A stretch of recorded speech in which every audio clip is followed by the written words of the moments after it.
Making friends at uni is simple, really. That's a bold statement, so hear me out. I finished secondary school as the shy guy who never put himself out there, and now I'm the social sec of my university society. Truth was, at 17, I was all studies over relationships. All I ever did was clock in and out of school. In fact, my social anxiety was so bad that when I asked out my school crush, she completely blocked me. Truthfully, for 2 years, I never approached her properly. In fact, I believe that me just sitting close by next to her would be enough for her to like me. So when I did eventually ask her out, I asked her out using a heartfelt, page-long Instagram message during the summer, months after our school had ended. I've never been the same again.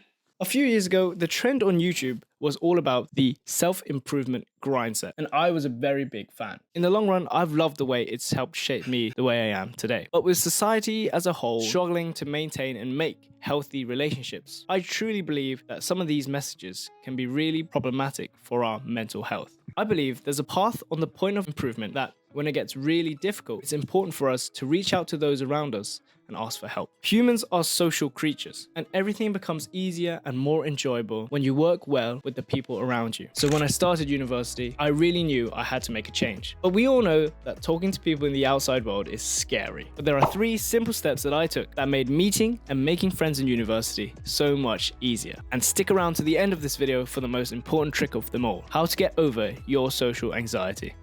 The first thing that you need to do is get out there. You're not going to meet anyone, let alone anyone special, inside of your room. In university, the best places to meet people are the societies. Every society you can think of right now is probably already in your university. You just have to go out and find them. There's this book I really love. It's called How to Not Die Alone. This book is actually about finding a romantic partner, but there's a concept she mentions that I think is really applicable. It's called the event decision matrix. You can tell how good the event is for socializing by asking 2 questions. 1. How likely is it that I'll interact with people at this event? And 2, how likely is it that I'll enjoy myself at this event?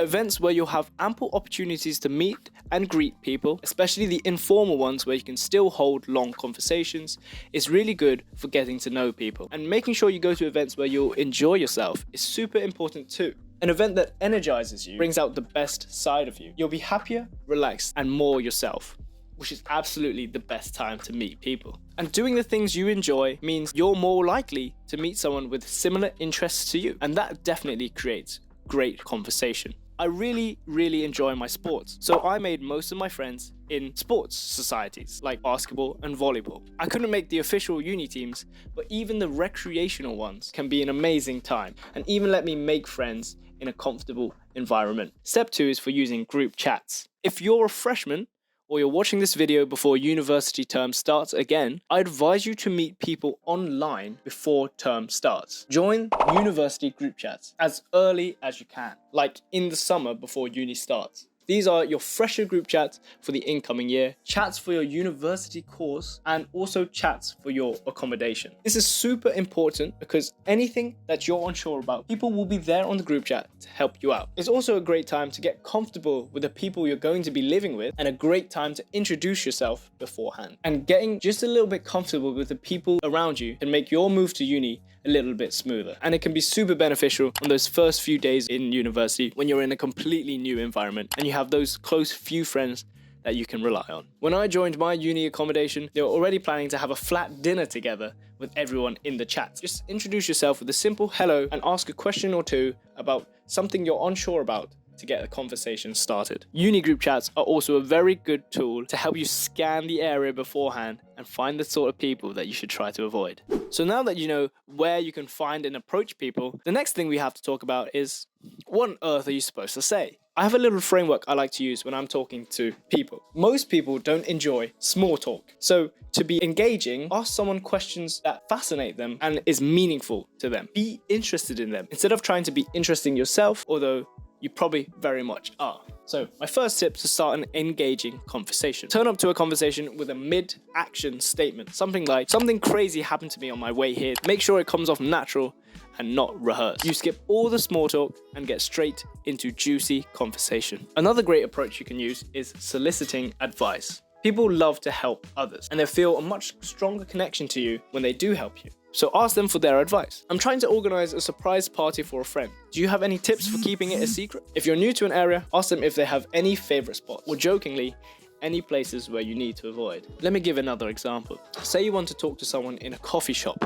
When you need to use the loo, go up to the person and ask them if they mind looking after some of your stuff for you. People feel more positive emotion towards the person they are helping. After coming back from your business, introduce yourself and see where it leads. And here are some other lovely conversation starters. 1. Compliment them. Talk about something you like about them. A bit of kindness goes a long way. Try not to focus on physical appearance. You could compliment them on their style, some of the accessories they're wearing, or you could even go for their vibe, smile, or personality. Number 2, if you see someone who's really good at a task you want to learn, ask them if they mind teaching you or helping you out. Number 3, ask for their opinion. People love giving their opinion, so ask for one. I can't decide between a latte and a cappuccino. What do you think I should pick? Or something like, oh, I love your basketball shoes. I've been really looking to get a new one. Do you think yours is any good? And 3, if you see any similar interests, like a book they're reading or a graphic tee they're wearing, you can start a conversation from there. Oh, I love the book you're reading. How are you finding it so far? Make sure to listen actively, please. Be genuinely interested in what the other person is saying, and be mindful of the other person's comfort and personal space. If the person seems to be disinterested or uncomfortable, it might be best for you to take a step back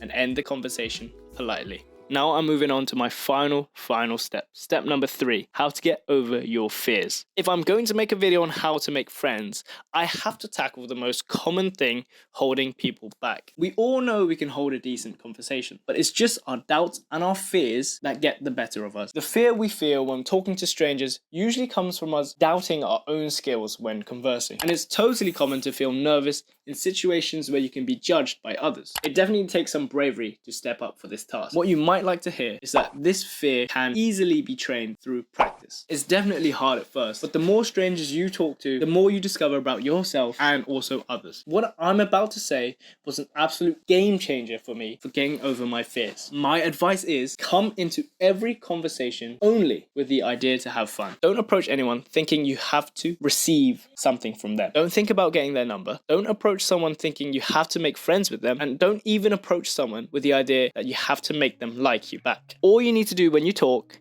is have fun, because we know hanging out with others can be really, really fun. The reason I say this is because your stress can throw people off, and people will sense when you're approaching them for an underlying reason. And doing this trick removes any of the stakes you've put on the conversation and gets rid of any pressure. There are no stakes to a conversation. The only requirement is for you to enjoy yourself. Get to know the person you're talking to and just be your true, unapologetic self. Enjoy it. Another trick I like to do is prepare myself before I go out to a big event. Create your own comfort routine and do it before you go out. For me to feel confident, I have to look the part too. My routine is to dress nice, smell nice, and if I'm super nervous, I'll sing my favorite song. Do whatever you got to do to feel good. Here's another lovely trick to help you build confidence. Go find a mirror and stand in front of it. In front of the mirror, compliment out loud the parts of you that you love and cherish. You could also, in front of the mirror, repeat some powerful and motivational phrases.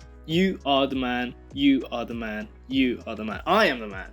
That's something I'd say. To be socially magnetic, you must love yourself first, before anyone else can love you, since you are the person you spend most of your time with. And if I'm really trying to have an excellent conversation, I make sure to warm myself up before the event. My voice would completely fail me if I jumped straight into a full-blown head-to-head. And to do this, it's very, very easy. On my walk to a venue, if I ever spot a stranger, I just give them a simple smile. Simple smile makes me feel better and makes them feel better too. And I make the world a happier place. If I'm up for it and I'm warmed up a little and I feel a bit more confident, the next stranger I meet, I'll go up to them and give them a small greeting. A simple hello and wave or a evening helps me feel confident and gets me very prepared to enjoy my night. My final trick is to impersonate a celebrity or a person who converses really well. Sometimes I think impersonating my favorite idol helps me build some confidence. If I'm watching an interview with them and I see a very attractive trait of theirs, I try to incorporate their flair and style into my own approach. Personality is all environmental. The next time you meet one of these so-called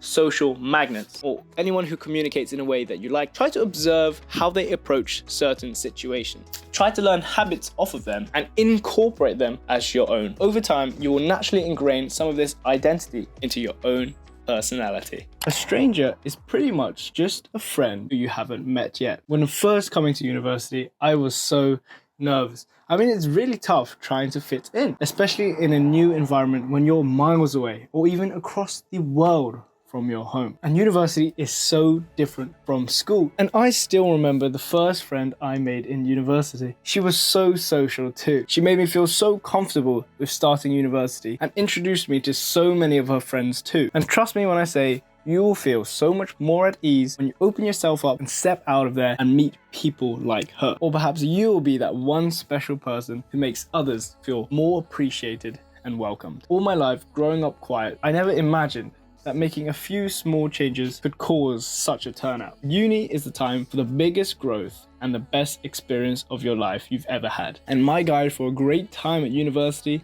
is definitely the friendships that you make. Putting myself out there more definitely brought more joy to my life, and studies show that happiness correlates to extrovert characteristics. There are hundreds and thousands of people at your university. I think it's safe for you to assume that you will find someone at your crazy frequency. And who could say, maybe one day one of these crazy immature friends of yours could change the direction of your life forever. If you liked today's video, please don't forget to drop a like and leave a comment down below, and stick around for my next video for the most important habits that make you more attractive and more approachable towards others. So I just want to say thank you so much for watching, and I hope you have a lovely rest of your day. Peace out.